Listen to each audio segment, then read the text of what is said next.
I'm excited to welcome Nathan Christensen, co-founder and CEO of Mineral, HR and compliance platform for small and mid-sized businesses that supported over 1 million of small businesses. I personally got to know Nathan because we're serving some of the same customers and I have nothing but admiration for what he has done. He has now exited this business and is on boards of other private equity and venture-backed companies. Welcome to the pod. Thank you, Alex. It's great to be with you.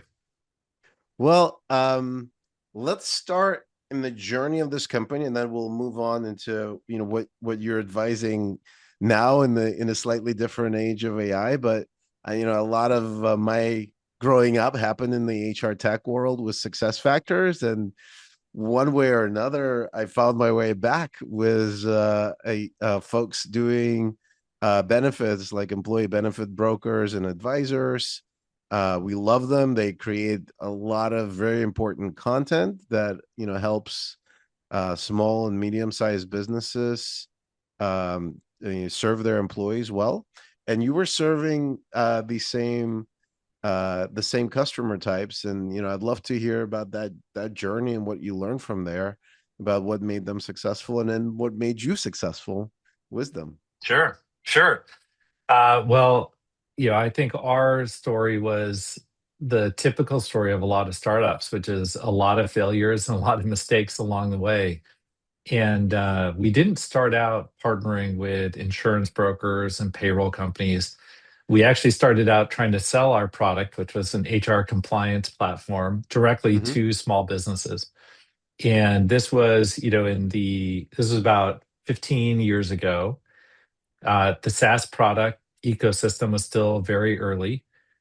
Small businesses, in many ways, didn't understand the compliance challenges that they had and certainly didn't want to spend money on them. Didn't really trust online expertise. There are all kinds of hurdles that we had to get over. But we built the product because we knew that there was a gap between what businesses needed to do from a compliance standpoint and the resources that they had to be able to do it. Most of them were sort of sweeping issues under the rug, and then were getting caught later by inadvertent mistakes they were making, or they were paying a lot for attorneys to help them address the issues. So we built the product, and I went out basically door to door trying to sell to small businesses. And everyone sort of agreed that, yeah, this is a pain point. We don't like compliance. It keeps us up at night. We realize we're probably making mistakes, but we just aren't sure that this is a product that we can invest in. And after a lengthy period of time of just very, very painstaking customer acquisition, we sort of went back to the drawing board and said, okay, if we know that small businesses have this pain point, Mm-hmm. but we also know that the small businesses aren't ready to invest directly in it, how else can we reach them? And we literally opened up the phone book, which existed still at that time, and started thinking about, okay, who serves small businesses, and not only who serves small businesses, but who is a trusted advisor to small To the small businesses. business. Mm-hmm. And that led us to insurance brokers and payroll companies. And so we started reaching out to them, getting to know them, and found that our product was actually a great fit with their value proposition to the small businesses. And so we embedded mineral compliance inside of the offering from insurance brokers and payroll companies and PEOs. And then we were off to the races. And we ended up, as you said, over 10 years building a customer community over a million customers through those partners that we established.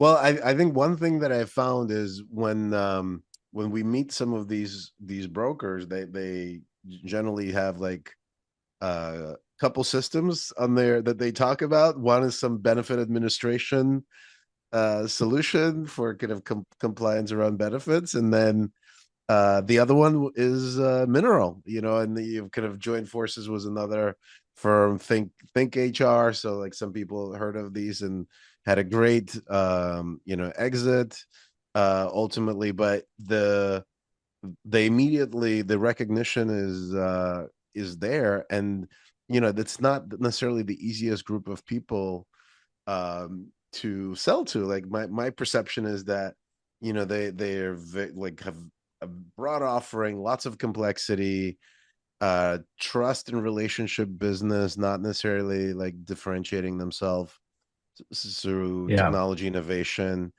Probably on average older personnel and team members, so they're not kind of waking up in the morning and wondering what they can do with open claw today, as an example, the way like a typical startup founder might be.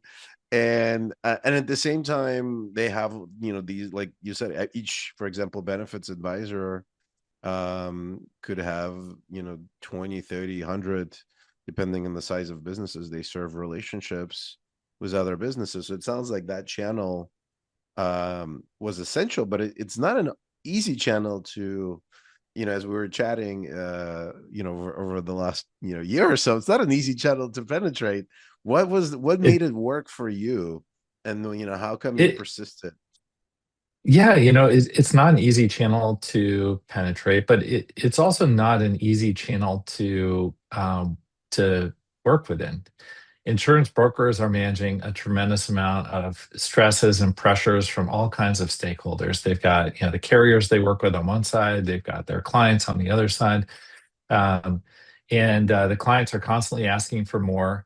The carriers are constantly putting, pressure on the insurance brokers, and they have to navigate all of this. And so it is a channel that I think is under a lot of pressure. What made it successful for us is that insurance brokers, as you said, it's a relationship business. Mm, And although a lot of the insurance products that folks are offering are similar, you've got, the major carriers in the market. What really distinguishes insurance brokers is the relationships that they build with their mm, customers and the role that they play as a mentor, a coach, an advisor to that business. And that was a perfect fit with our business because, as I mentioned, small businesses, they knew they were sort of losing sleep over their compliance issues, but they really didn't know right. specifics about what those were or what to do about it. And insurance brokers, this is It's this like is this what they are really good at. existential dread, but no Existential ability dread, to right? act on it in any way, like realistically, right? Right. And so you have these insurance brokers that are the trusted advisors for their clients, and they're really skilled at spotting gaps for their clients and figuring out how to help fill them. And they knew that the compliance issues were out there. They wanted to make sure their customers were really successful over the long term and weren't dragged down by lawsuits or audits or other issues. And so they were perfect partners with us, where we provided a platform, and the insurance brokers recognized the value of that and could communicate that to their clients. It worked very well. It also helped that our platform had a lot of connectivity to the benefits programs that the insurance brokers were selling and their clients were putting in place. So if you're going to be Mm. offering benefits, you want to know what are the best practices. You want to know what are my responsibilities. You want to be able to administer your employee responsibilities effectively. So it also worked that there was a good adjacency between benefits products and HR compliance.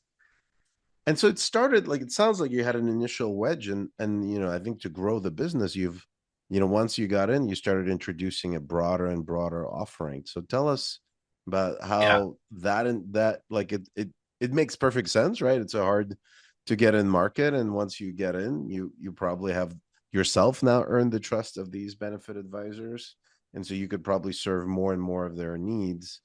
How did you think about that expansion? Yeah, that's exactly right. We started working with some of the smallest, most localized insurance brokers in the country, folks that, as you said, had a roster of great clients, local clients. They were really focused with them, and so we started working with those partners initially because we knew that they were very intimate with their customers and they could help us learn about the needs of the small businesses and how to articulate the value of our product to them. And once we started building, once we started to understand the insurance broker mindset Mm, and the role they played through these small localized insurance brokers, then we started approaching the larger brokers, the regional and then the national brokers, about partnerships. And we could point to the success that we had had with the smaller brokers and show that the model worked. And we could use the learnings Mm, from those partnerships to create a playbook for the larger ones. But it's a trust and relationship business, like so many businesses. And so, we had to establish really good relationships and a good track record and a lot of integrity with the brokers we were working with. And then brokers help each other. They tell each other, hey, I'm working with this company, you should too. And before you know it, you become kind of the industry standard, and that's a good yeah. place to be. Well, and yeah, I think you guys had a legendary success story. I think the private equity firm that backed you is very positive about what happened at the outcome, and they brought you on as an advisor as well. Yeah, Um, that's right. It was a great partnership. how now that you're advising other CEOs and you co-founded uh another company, we'll come back to that later. How do you look at your leadership journey back then? And what do you see, what worked and what you would want to keep on doing, or where would you try something different? Yeah, the biggest leadership lesson that I learned along the way, as I now partner with other CEOs, I try to help them learn faster than I learned, is that the role of the CEO is not sort of the chief doer or the chief know-it-all. The role of the Mm, CEO is more like, the orchestra conductor that mm, is making sure that everybody understands what's the musical piece that we're playing. What mm, does beautiful music sound like and look like? mm, Is bringing in different parts of the team or different parts of the orchestra when it's time for them to show up a little bit bigger, move a little faster, but is actually relatively silent. You don't mm, see conductors, although they can be very emphatic in their gestures. They're not actually making the noise. They're letting their team make the music. And for the first, I would say, 5 years of building Mineral, I thought that I needed to be making the decisions, all the decisions. I thought, my instinct needed to be the best instinct. I thought that I needed to be doing a lot of the work myself. And I was running myself ragged, but more importantly, I mm, was capitating the team. I was constraining the team. The team and the company could never get better than I was because I mm. was Because you were leading from the front. You're kind of I was leading on you're the it was front. best intentions. You're kind of like Right. pace setting, Right. and And all what, roads led yeah, through me. yeah. And then I had a mentor at the time, Will Moore, who observed this one day and sort of woke me up to the fact that um, that's not actually the role of the CEO, at least not a CEO who wants to scale. And he Mm, gave me a quote, I think it was by Eleanor Roosevelt, that how's it go? Good leaders create confidence in the leader, but great leaders create confidence in the people, meaning like a good leader makes everybody feel mm. like, okay, great, I'm a good leader, you should I'm follow great. me. But a great Yeah, yeah, leader, yeah, yeah. right, really empowers people to feel empowered and confident in themselves and in each other. And that really changed the way that I led. And I realized that, as I mentioned before, my role was to create the conditions for success, to make sure we had the right people playing the right instruments at the right time, and that Mm, everybody knew what music we were supposed to be playing, and then just to let them do their thing. And I realized that the more I spoke, the worse we did. The less I spoke, the better we did. The longer my mm, emails were, the worse. The shorter, the better. And it really changed my leadership style. And I see a lot of CEOs today, particularly in this moment where it's, I would say a relatively challenging and sort of anxiety inducing time with AI and, turbulence and geopolitics, all kinds of things. mm, mm, Uh, I see a lot of CEOs running to put out fires and sort of doing the same thing that I did of sort of capitating their company. And mm, so one thing I really worked on myself on and now work with others on is how to let go of that and think about how do you create the conditions for success rather than be the one. who is, kind of the sole party driving success. It's funny, you reminded me of this alleged story about I think a mother of Winston Churchill who said one day she spoke to two British prime ministers. One was Gladstone and the other was Disraeli. And she said, after I spoke with Gladstone, I thought he was the cleverest man in all of Britain. And then she spoke to Disraeli and said, after I spoke to Disraeli, I I thought I was the cleverest woman in all of Britain. I And I think that like that. it's sort of what you've said is really a bit like that, right? Like you speak to somebody and it's kind of, are Right. they inspiring you or are they telling you, no, no, you're wrong. This is the right way, or like there's some balance of direction, right, in your vision, and you still need to impart that. But the cleverer you are at eliciting that, so it comes like it's somebody else's idea. It's sort of like the That's Tao right. Te Ching style, like when the great leader leads, nobody knows they're leading. It's Yes. sort of what I'm hearing is the big takeaway for you and your leadership process. Right. And the people who build companies, they run to ownership. We love ownership, right? We love to take monkeys off of Yeah. other people's backs, put them on our own back, and charge forward. And so for me, anyway, it was a big adjustment to think that wasn't my job anymore. My job Right. was And maybe really it to was your empower job the people. earlier. It was your Right. job maybe like when you Right. were starting out in your career, Right. right? But then, yes.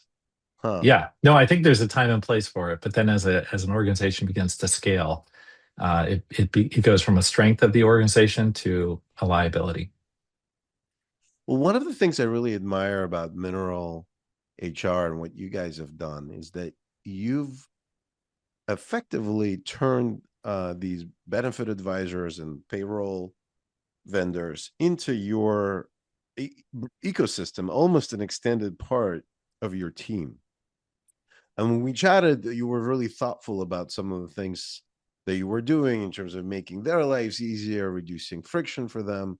You just shared your story about really getting intimate with them because they were intimate with their customers. But tell us a little bit more about that, because I think increasingly we live in the world where if everybody can do something or other with AI, trust and relationships are important.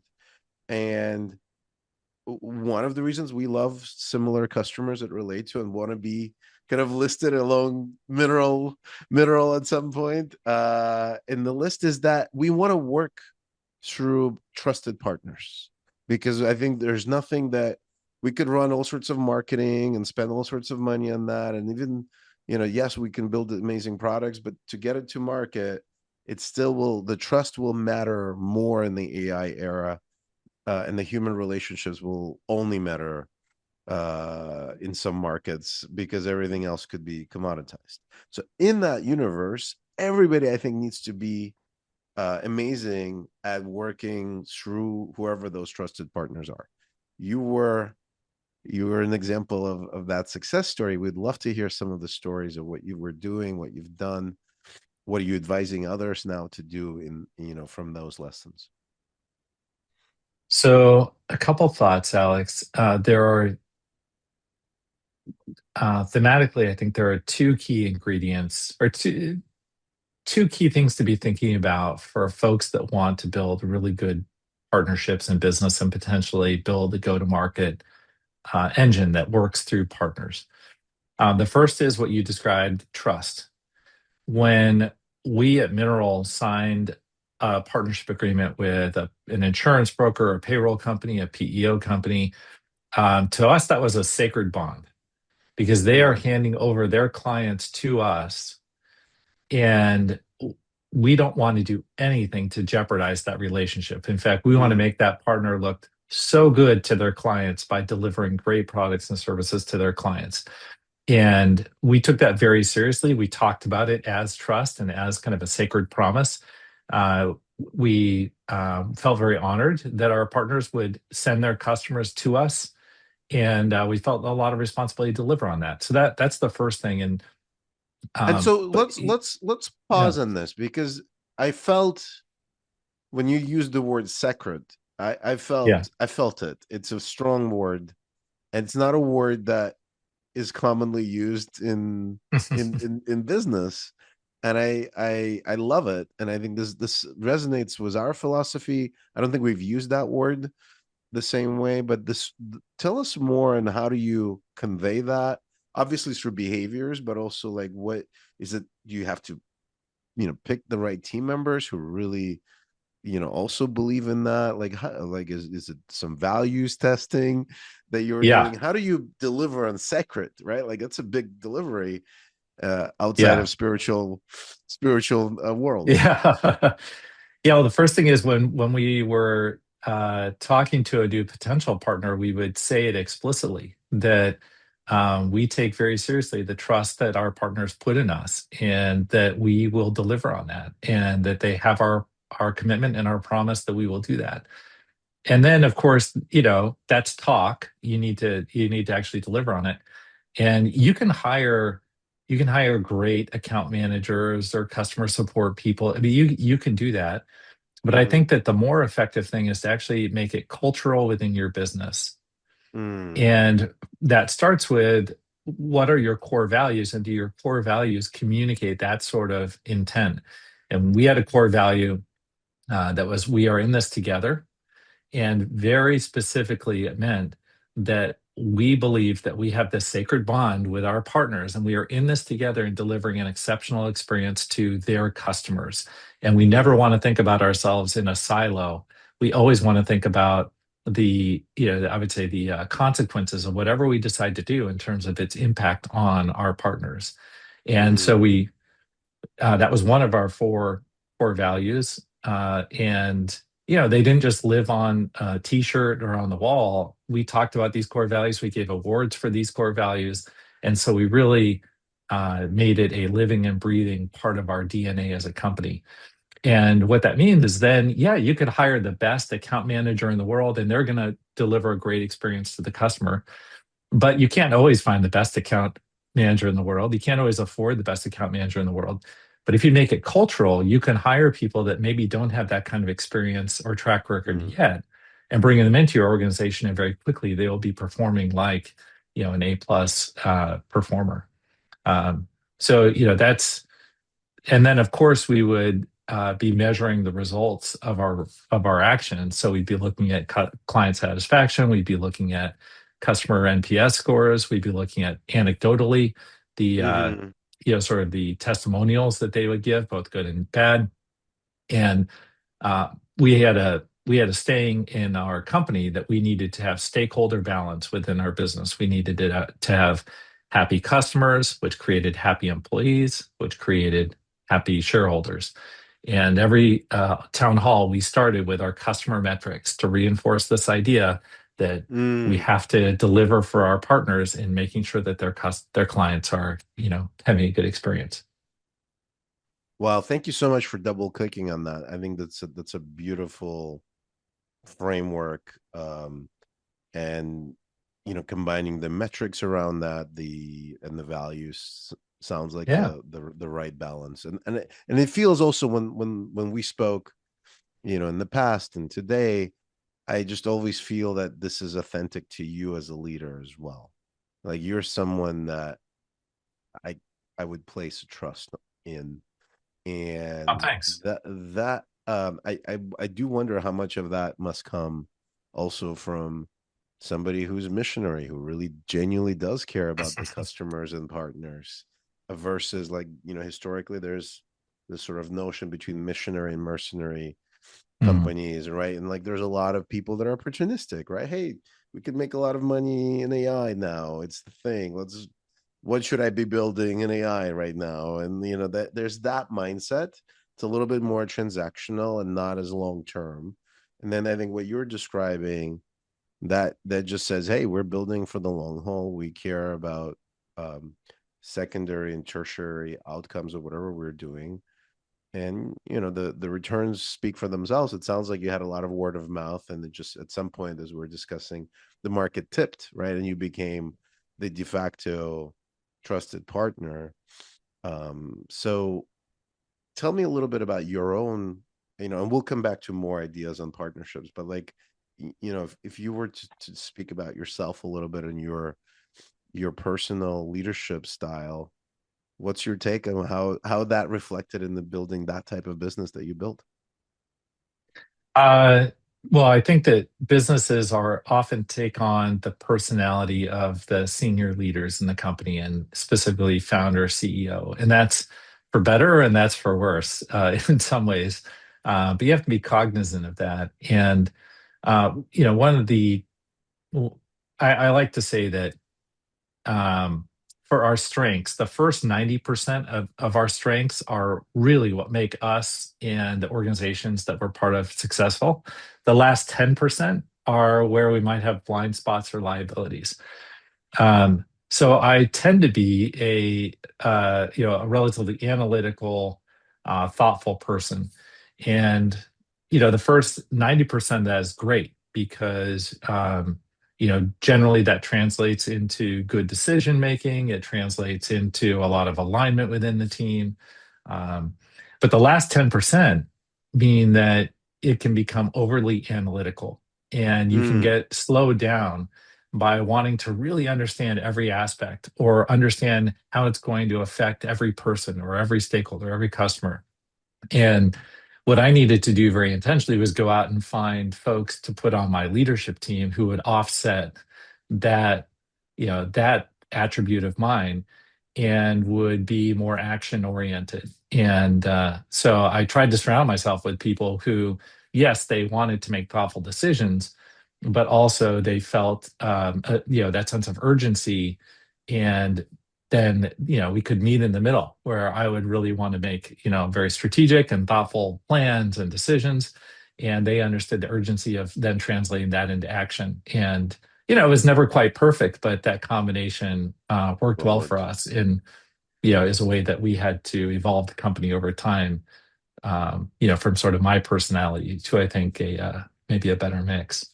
And Nathan, when I was introducing you, I didn't do it proper justice. You were one of the few legal eagles who has a JD and then went on to be an entrepreneur and a CEO. Generally, that works maybe in some industries, but it's not the most common path, precisely because of what you described. It's sort of there's real focus on risk, downsizing the risk, thinking through everything, not rushing Details, right? details. And I see this like one of my partners in building Relayto is a JD, and we're just very wired differently. And at first it was annoying a little bit, and we I could see that it clashed. And then as you grow, you just realize, wow, this is beautiful. Like we could complement each other, and you just need to work around these capabilities. And you're serving a compliance heavy Right. sector just like us. So I think this is actually essential to find a way to balance vitality with this prudence that you were describing. That's a very good way to put it. Yes, and as a lawyer, I am afflicted with being overly analytical sometimes. Well, we get good answers from you. So let's come back to the. So this is sort of one direction that we dove in into how to be great partners, or Yeah. build partners as your There's ecosystem. a You second had key another, your ingredient. second one, Yeah. yeah. Yeah. So um, uh, I like to talk about fuel and friction. And Mm, that's not necessarily a framework that I created. I don't know. I heard it, I'm sure, somewhere along the way. But my version of fuel and friction is that there are two ways to change behavior. One way, and you can think about this in terms of parenting, or you can think about this in terms of business, or politics, or anything.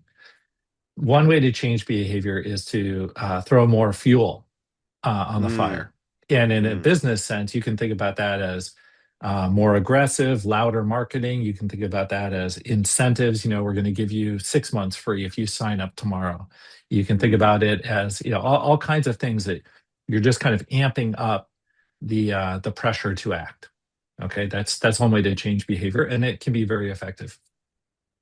And I would say, like, for a while, that is the mode that we understood at Mineral. let's give bigger incentives, let's have a louder, bigger message, all of that. And that will translate into partners coming on board and then their clients coming on board.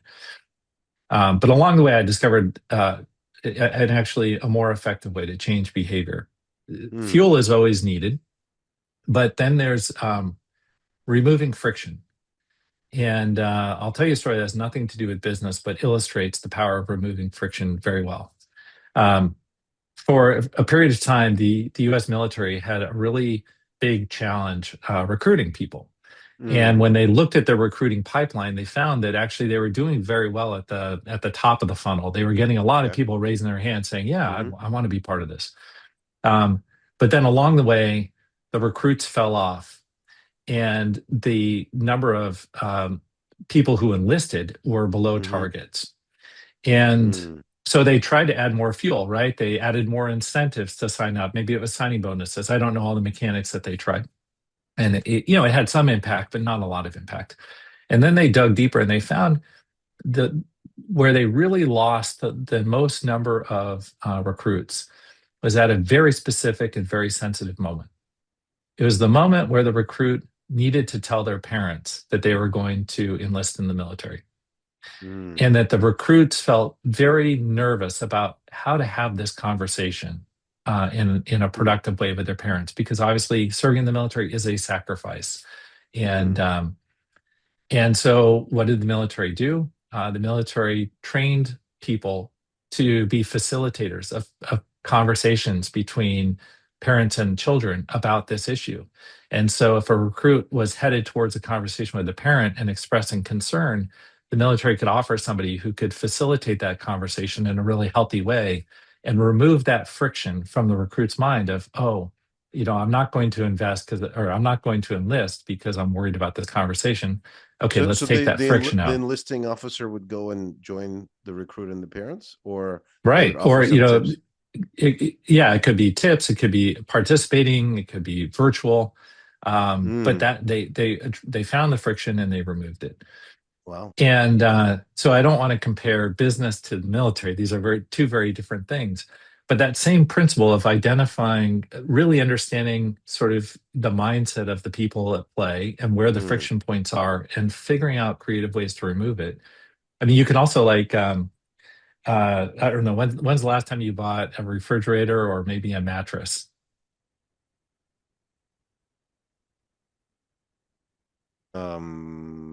So I'll think mattress probably a couple of years ago, IKEA type of thing, Okay. which is a good Yeah. example, probably of friction.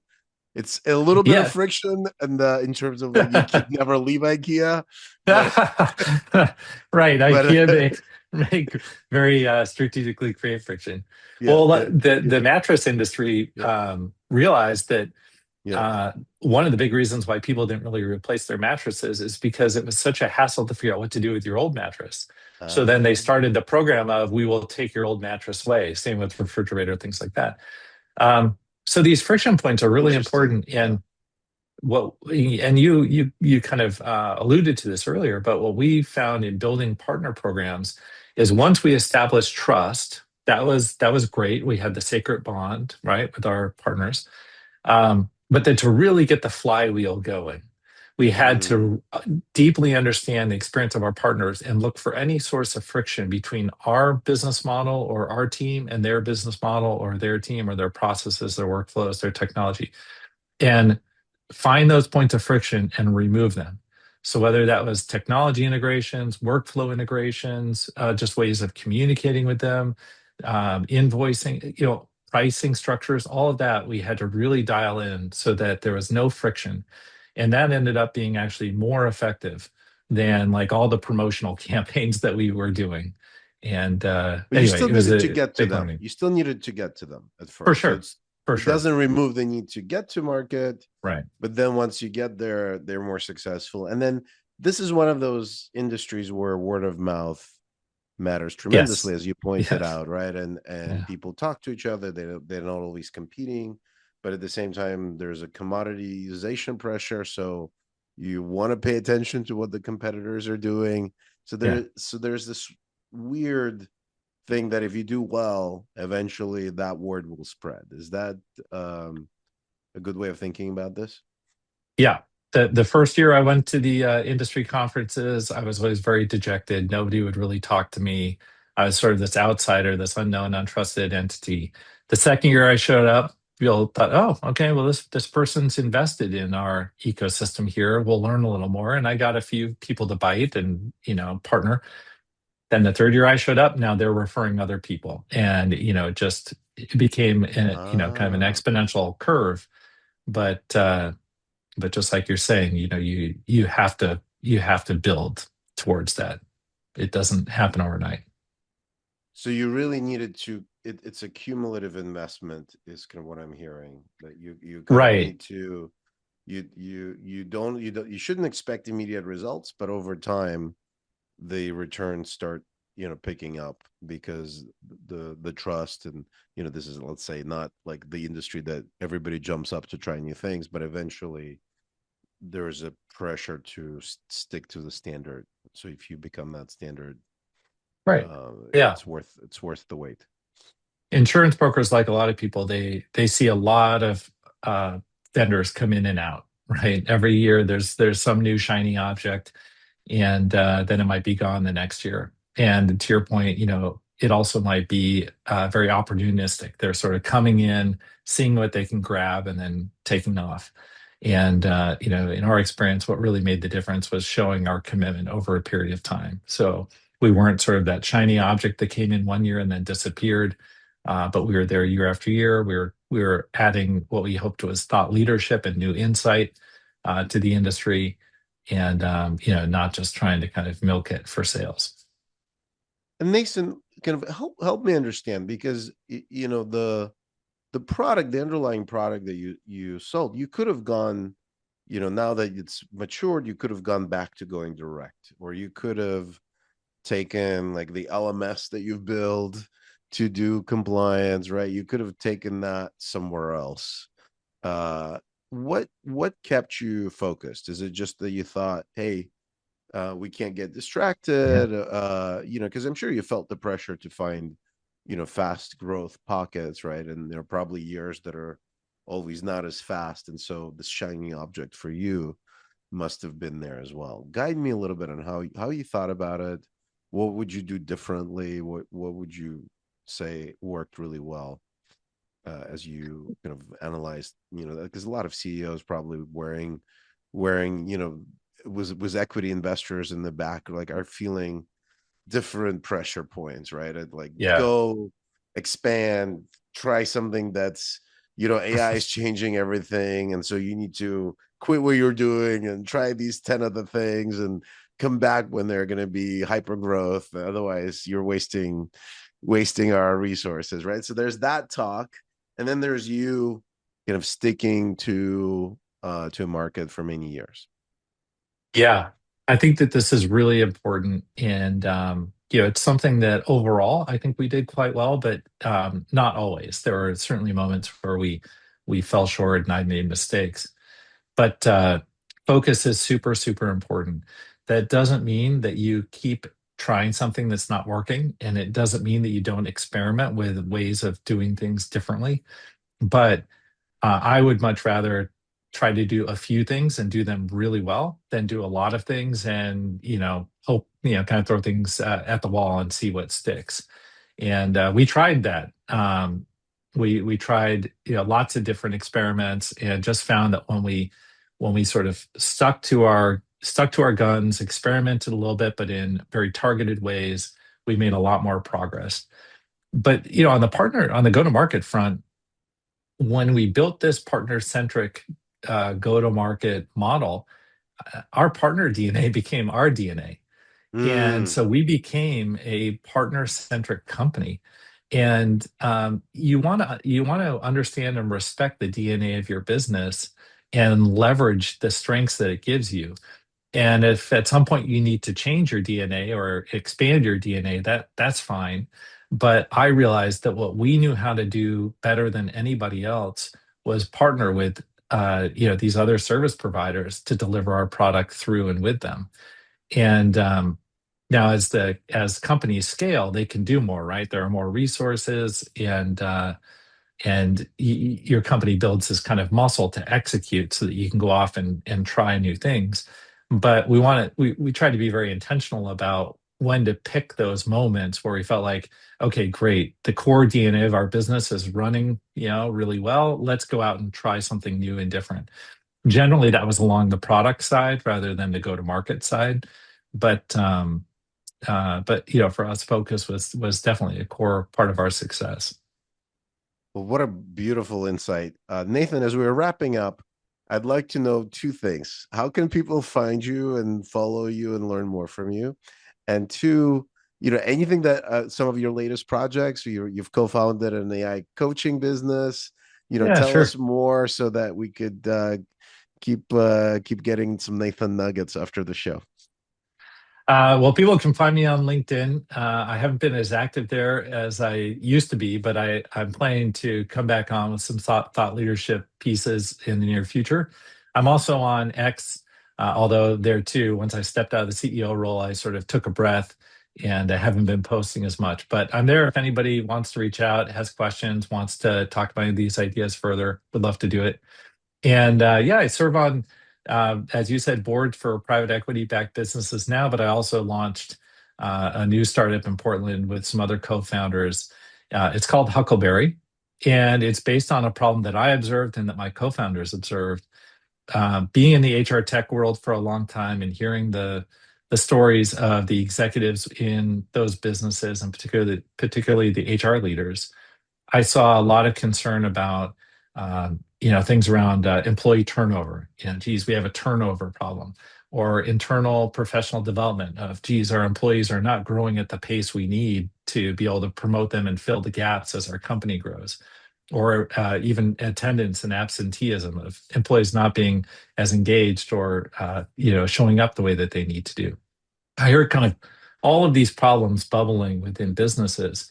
And what I came to believe is, although there are a lot of different causes for those issues, there is one cause that I think threads through all of them. And that is that in most organizations, there's a coaching gap. There Mm, are employees who are well intentioned and want to work hard, but growth requires mentorship and coaching and learning and training. And in a lot of businesses, there aren't the time and resources for do that to do that. Maybe some of the executives have an executive coach, that's great. But for a lot of the other employees, they're sort of left to their own devices. And so we launched Huckleberry as an AI native company to provide an executive coach for everybody. And amazing. that's what we're doing. So if you want to get a little bit of brain dump from Nathan through Huckleberry, That's right. Right. you know where to continue this conversation. Nathan, thank you so much for joining us. It's been a lot of fun to connect and share your nuggets with the world. Oh, it's a pleasure, Alex. Great to see you.